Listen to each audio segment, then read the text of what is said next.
partir de ahora, ya. Lo primero que me motiva a pensar este asunto de la infancia griega no es porque en toda conferencia uno tenga que ir a los orígenes, contar luego el presente y rematar con un final venturoso. Tampoco es para decir que todo tiempo pasado fue mejor y que el presente es lamentable, sino porque creo que los tiempos, cuando uno los pone en progresión lineal, son tiempos engañosos. Uno cree que la filosofía griega ya terminó, que el tiempo de los griegos ya terminó. Uno cree que el mundo contemporáneo solo es el mundo presente. Y me viene a la mente cuando, un poquito antes de morir, se le preguntó a Jacques Derrida, el filósofo argelino francés, si él era posmoderno, un poquito así desafiándolo a que diga cuál era su posición temporal con respecto a la filosofía. Y él dijo algo que me resultó muy curioso y al mismo tiempo admirable. Él dijo: yo soy anacrónico, contemporáneo y posmoderno todo al mismo tiempo. Como diciendo, cada sujeto habita todos los tiempos de la humanidad de alguna manera, independientemente de cuánto sepa conscientemente de aquellos otros tiempos. Uno es heredero de tiempos donde uno no estuvo. Casi como decir, el mundo es mayor a cada uno de nosotros mismos.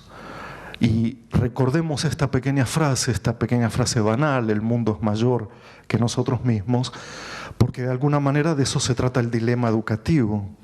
Cómo mostrar un mundo que es mayor a mi mundo. Cómo aceptar que hay mundos que son diferentes de mi mundo.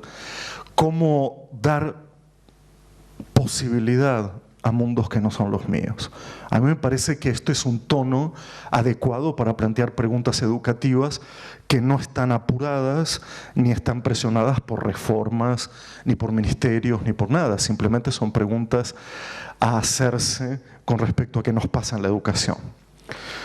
Pero voy a recuperar aquí algunas ideas de esa filosofía griega inicial, de esa filosofía griega clásica, porque fueron ellos los que relacionaron de una forma directa, casi inexcusable, casi sin salida, infancia y educación. Es decir, ni la infancia era independiente de la educación, ni la educación era independiente de la infancia. Al ver la infancia veían la educación, y al pensar la educación veían la infancia. Digo que aquí está también una de las claves de por qué no podemos pensar la infancia fuera de la educación. Aquí hay una de las claves porque no podemos pensar que un niño es algo fuera del dominio institucional, ¿no? Porque un niño no vive sino dentro del horario escolar o dentro del horario de los aprendizajes formales. Y efectivamente tal vez sea porque los griegos lo identificaron. Y lo identificaron hasta tal punto que casi usaban la misma palabra, ¿no?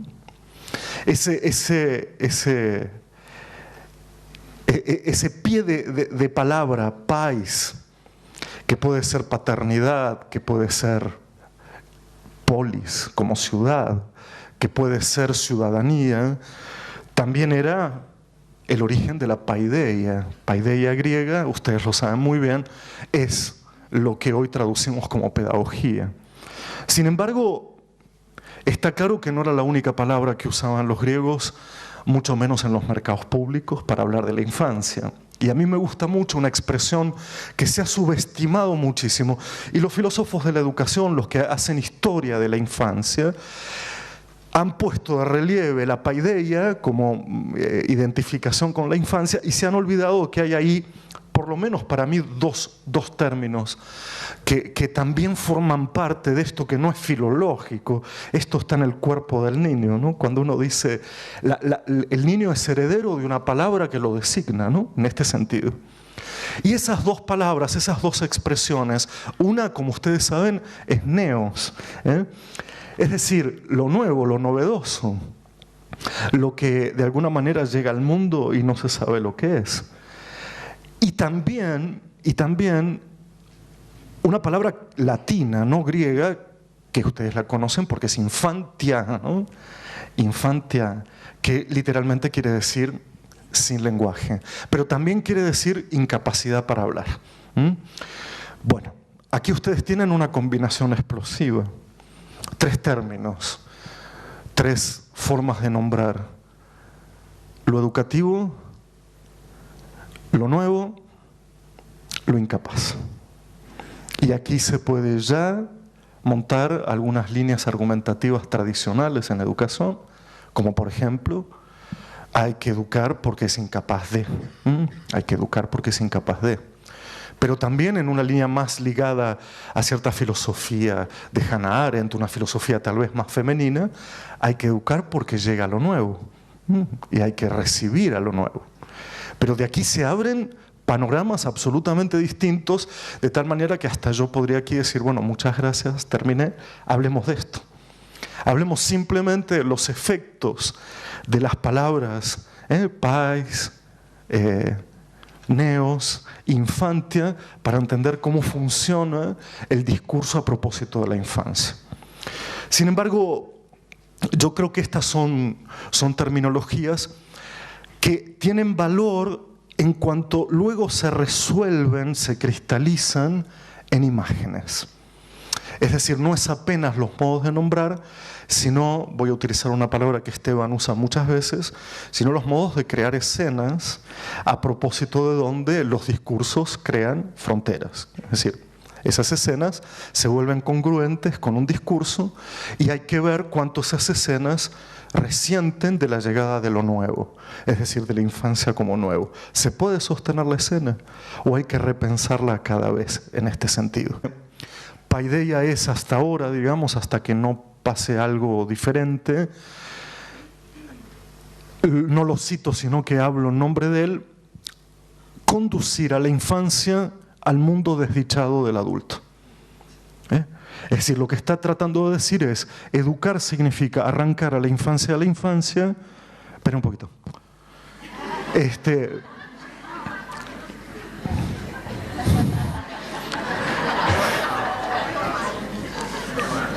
¿para qué medio es? En septiembre del año pasado, suena el teléfono en casa, atiendo y una voz caribeña dice, lo llamamos desde la ONU. No sé si alguna vez recibieron un llamado desde la ONU, ¿no? Uno se imagina 150 personas con sus traductores llamando al mismo tiempo a alguien, ¿no? Es una cosa rarísima. Por lo tanto dije, voy a cortar, debe ser Esteban Levin que me está haciendo una broma. Insistieron inmediatamente después, dije, bueno, será algo. Ya no era Esteban. Y llamó la persona con la que a partir de ahí empecé a trabajar sobre el tema del derecho a la educación. Algo sobre lo cual a mí nunca me había entusiasmado demasiado, porque me parecía que estaba ya claro el derecho a la educación y que no había mucho más que decir de que los niños tienen derecho a la educación. Y que las familias también tienen derecho a que sus hijos se eduquen, y en fin. Solo que el relator mundial sobre la situación del derecho a la educación, que trabaja en campos de refugiados, que trabaja en cárceles, para entender cómo funciona la educación fuera de los ambientes formales, quería entender qué había pasado con el informe mundial en relación a la infancia en situación con discapacidad, y no sé qué pasó, que alguien le dijo, llámalo Scliar, en fin, bueno. Y entonces me mandó todos los datos de todo el mundo, y ahí yo me puse a pensar un poco qué pasaría. Bueno, se los voy a contar muy brevemente, y después en todo caso, si quieren, les cuento más o les digo dónde buscar la información. La cuestión es muy clara para mí.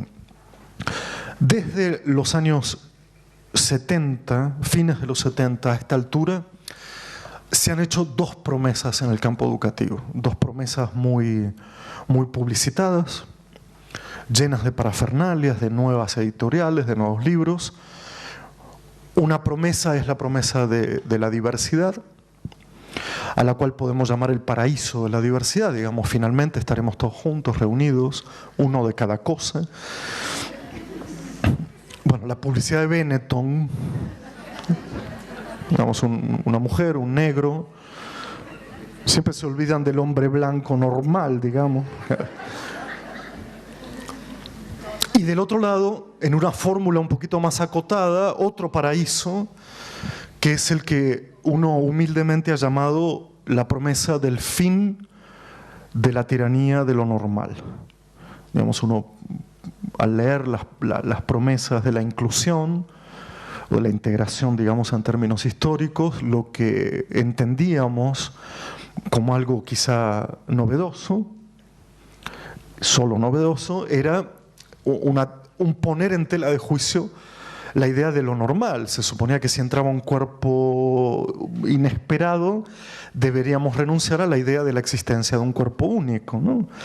Que si entrara una lengua desconocida, deberíamos renunciar a la idea de lengua única. Que si entrara un comportamiento raro, deberíamos renunciar a la idea del comportamiento normal, y así sucesivamente. Bueno, entre estos dos paraísos, el de la diversidad y el del fin de la normalidad, hay mucho para hablar, digamos, no es el motivo de mi intervención hoy, pero habría mucho para hablar, así que le voy a pedir a Esteban que me invite, para poder plantear algunas cosas que a mí me parecen interesantísimas sobre cómo operaron en el campo de la pedagogía las promesas de la diversidad y de la discapacidad, digamos, la inclusión de la discapacidad. Lo que sí sé es que ha habido al menos 3 grandes problemas para que esto encarnara, para que esto habitara de una manera más espontánea, no tan artificial, no tan de laboratorio, nuestro encuentro con esa infancia. Y para mí los 3 los menciono así como a paso de rápido. Fue que se dio demasiado valor a la idea del estar juntos, ¿no? Es decir, es como si lo que se pretendía era reunirnos y que en la reunión estuviera ya el valor de por sí. Como si no importara tanto el ahora que hacemos, o tenemos algo que hacer, o somos parte de un mismo grupo, o ¿qué tal, cómo estás? Y lo que interesara en realidad es la presencia de lo que hasta ese momento había sido impresentable. ¿Está claro? Como si el estar juntos tuviera valor en sí mismo y en realidad no lo tiene. Es decir, a esto yo podría acudir a Jacques-Luc Nancy y hablar de que el estar juntos en realidad no tiene absolutamente ningún valor, a no ser por lo que nos pasa allí adentro, ¿no? Y por lo tanto no hay que pensarlo tanto como una suma de presencias, sino como las existencias que están siendo allí, no cómo están puestos allí. Es como si lo que se tratara es de tomar lista y no de dar un cauce a la existencia de los demás. Pero también, y al mismo tiempo, y para ir acotando, se le ha dado como un exceso de valor al sentido de la palabra todos. Educación para todos, escuela para todos, todos tienen que estar aquí. Y sin embargo, ese todos es un todos no solo impreciso, sino también totalitario. Esto es, tienen que estar todos. ¿Qué quiere decir? Y fíjense ustedes que cuando empezamos a trabajar con maestros de escuela común y de escuela especial, ese todos tiene 2 sentidos completamente diferentes. Para la escuela común, todos quiere decir cualquiera. Cualquiera. Pero cualquiera quiere decir, no me importa quién. Cualquiera. Es hasta despreciativo, ¿no? Como diciendo, bueno, si tiene que entrar, que entre, a mí no me importa, digamos. Incluso ni siquiera sé los nombres de cualquiera, ¿no? No sé los nombres, no sé cómo escriben, cómo leen, no sé. Es cualquiera. En el mal sentido de la palabra cualquiera. Y muchas veces en la tradición de la educación especial, ese todos en realidad era un cada uno. ¿Se entiende? Y a mí me parece que justamente lo que crea el dilema es que si pensamos en una educación, no sé cómo llamarla, digamos, sin adjetivos. Si pensamos en educar, esto trae siempre como resultado una educación a cualquiera y a cada uno. Es indisociable. Claro, ahora podemos entrar en el detalle. No cualquiera puede ir a la escuela primaria. Sí, ya sé. Eso es una cuestión de programas, de adaptación, etc. Lo estoy hablando como principio, como ética, no como legislación. La educación es para cualquiera y para cada uno. Es decir, idealmente, cualquiera podría ser educado y cualquiera es un cada uno con el cual tengo un vínculo personal. Solo que aquí caen, digamos, todos los proyectos educativos, porque a veces es tan anónimo el trabajo que se vuelve un cualquiera, del cual no sé nada, y a veces se vuelve una obsesión por cada uno, de tal manera que nos volvemos altamente restrictivos también desde el campo de la educación especial a no entender que cualquiera, no es solo cada uno que está enfrente mío, sino que cualquiera puede ser educado. Bien, digo, los resultados del informe mundial dirían estas cositas que les voy a decir ahora y concluyo volviendo a la filosofía griega y nos vamos todos. La conclusión del informe mundial es muy clara. Todos los sistemas jurídicos de todos los países del mundo son impecables. Ninguno se ha olvidado de la infancia con discapacidad. Todos la nombran y nombran el derecho a la educación. Todos. 2. Los programas de financiamiento para que estas leyes sean garantizadas, es decir, la plata. Yo sé que inmediatamente uno tiene la tendencia a decir no hubo plata para esto. Tengo que decir que hubo muchísima plata. Pero fue utilizada para una idea de capacitación muy mal entendida. 3, apenas del 1 al 5% de la población mundial en situación de escolaridad obligatoria con discapacidad está en los sistemas públicos de enseñanza. Sí, del 1 al 5%, nada más. Y puse este tono no porque quería hacer un efecto especial, sino porque es una magnitud que limita la espectacularidad de algunos discursos, ¿no? Es decir, el 95%, sobre todo en América Latina y en África, están fuera de las instituciones educativas. Cualquier pelea entre educación especial y educación común es secundaria al hecho que la población no está en el sistema educativo.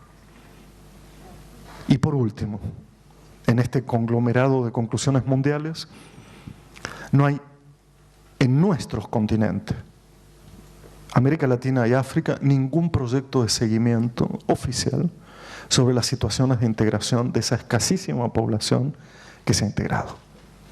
Esto quiere decir, he metido adentro poquísima gente y además no me importa nada. Para decirlo en términos teóricos. Términos teóricos. Bien, déjenme hacer una última conclusión y ya cierro. Gracias. Un escritor sudafricano, Coetzee, Premio Nobel 2002, una novela, La Edad de Hierro, una relación, un mendigo y una ex profesora de filosofía jubilada. Conversan entre los dos y ella le dice a él, intentando cambiarlo, que deje de ser vagabundo y empiece a ser un hombre civilizado, que ella recuerda un filósofo griego llamado Tucídides, filósofo de muy mala prensa porque era un filósofo que estaba a favor de la guerra y que escribía normas y las terminaba de escribir y iba a la ciudad a hacerlas cumplir. Es decir, una especie de abogado, policía, represor. Y su forma de hacer cumplir las normas era que cada vez que encontrara a alguien que no cumplía las reglas, le cortaba la cabeza. Sin apelación posible, obviamente. Y entonces la mujer está, y acá termino el relato, que me parece que es interesante por esto, dice que Tucídides, antes de cortar la cabeza, le daba la sensación de que al próximamente degollado quería decir algo al que lo iban a degollar. Quería decir algo, pero claro, vieron lo que pasa cuando nos cortan la cabeza, es decir, no podemos seguir hablando mucho. Y entonces él dice que ella, haciendo la reinterpretación de Tucídides, dice, tal vez lo que querían decir antes de ser decapitados es yo, solo que no daba tiempo.